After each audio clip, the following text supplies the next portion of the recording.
आदाब दोस्तों, मैं हूं शहजाद आलम बरनी। आप देख रहे हैं द बरनी शो। आज हम अपनी शो में जो मुद्दा लेकर के आए वो मुद्दा है बिहार के अंदर असदुद्दीन ओवैसी सहित 6 पार्टियों के गठबंधन में आज सीटों का बंटवारा हुआ। लेकिन बड़ा सवाल ये उठता है कि असदुद्दीन ओवैसी को इतनी कम सीटें आखिर क्यों दी गई हैं, जबकि बहुजन समाज पार्टी जिसका बिहार में कोई भी जनाधार नहीं है उसको असदुद्दीन ओवैसी से 3 गुना से भी ज़्यादा सीटें उनको दी गई हैं। दरअसल पिछले दिनों बिहार के अंदर एक अलायंस बना जिसको कहा गया grand democratic secular front GDSF। इसमें 6 पार्टियां शामिल हुई, जिसमें एक थी उपेंद्र कुशवाहा की पार्टी राष्ट्रीय लोक समता पार्टी, दूसरी थी मायावती की पार्टी BSP, तीसरी थी देवेंद्र यादव की समाजवादी जनता दल, चौथी थी असदुद्दीन ओवैसी की ऑल इंडिया मजलिस इत्तेहादुल मुस्लिमीन, पांचवी थी उत्तर प्रदेश के नेता ओम प्रकाश राजभर की सुहेल देव भारतीय समाज पार्टी और एक थी जनतांत्रिक पार्टी सोशलिस्ट। ये 6 पार्टियों ने मिलकर के गठबंधन किया। इसको ग्रैंड डेमोक्रेटिक सेकुलर फ्रंट का नाम दिया गया। काफ़ी चर्चाएं थी सीट्स को लेकर के कि किसको कितनी सीट पर लड़ने का मौका मिलेगा। गठबंधन ने एक तौर पर तो साफ कर दिया था कि जो मुख्यमंत्री का चेहरा होंगे वो उपेंद्र कुशवाहा होंगे। हालांकि इस पर भी कई सारे सवाल उठे, क्योंकि उपेंद्र कुशवाहा 2014 का चुनाव NDA के साथ लड़े थे और मोदी सरकार में मंत्री भी रहे थे। उसके बाद 2019 में वो RJD के साथ चले गए थे। अब फिर से अलग हो गए हैं तो असदुद्दीन ओवैसी के साथ गठबंधन कर लिया है। लेकिन सवाल ये बनता है कि जो सीटों का बंटवारा हुआ है, क्या वो बंटवारा बिल्कुल सही सा लगता है, आपको सही दिखाई देता है? दरअसल बिहार के अंदर टोटल हैं 243 सीटें जो विधानसभा की सीटें हैं। उसमें से जो गठबंधन में जो सीटों का बंटवारा हुआ है, सबसे ज़्यादा सीट मिली है उपेंद्र कुशवाहा को।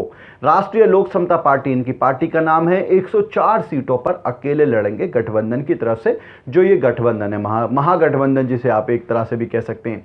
दूसरे नंबर पर सीट मिली है मायावती की बहुजन समाज पार्टी को। 80 सीटें मिली है इस गठबंधन से, जबकि देवेंद्र यादव की समाजवादी जनता दल को 25 सीटें मिली हैं। उसके अलावा असदुद्दीन ओवैसी की मजलिस इत्तेहादुल मुस्लिमीन को चौथे नंबर पर है। 24 सीटों पर चुनाव लड़ने का मौका मिलेगा और ओम प्रकाश राजभर की पार्टी को 5 सीटों पर और जनतांत्रिक सोशलिस्ट पार्टी को 5 सीटों पर चुनाव लड़ने का मौका मिलेगा। सवाल यह उठता है कि BSP जिसका कोई जनाधार वहां पर है भी नहीं, उसको 80 सीटों पर लड़ने का मौका मिल रहा है। उपेंद्र कुशवाहा जिनका अगर क्योंकि देखा जाए तो गठबंधन आमतौर पर जातीय समीकरणों को देख करके होते हैं कि किस जात के कितने लोग वहां पर हैं।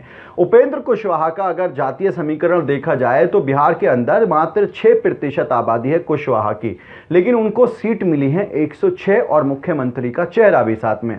मायावती को देखा जाए तो 15% दलित है, जबकि वहां पर चंद्रशेखर आजाद भी अपनी पार्टी के साथ चुनाव लड़ रहे हैं, लेकिन उसके बावजूद इस गठबंधन में मायावती को 80 सीटें मिली।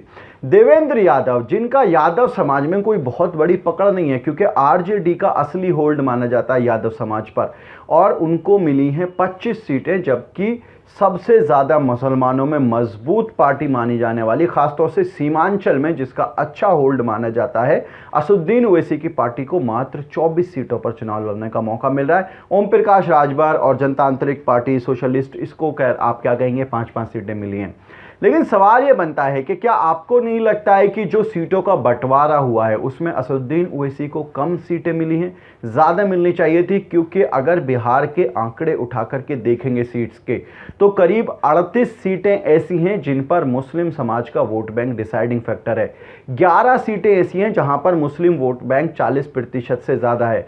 करीब 37 सीटें ऐसी हैं जिन पर कुल मिलाकर के 20 से 40% के करीब का जो है आंकड़ा दिखाई देता है। तो ऐसे में मात्र 24 सीटें असदुद्दीन ओवैसी को मिलना, क्या आपको लगता है कि क्या गठबंधन में जो सीटों का बंटवारा हुआ है वो सही तरीके से हुआ है, या फिर असदुद्दीन ओवैसी को कम से कम 50 सीटों पर चुनाव लड़ना चाहिए था?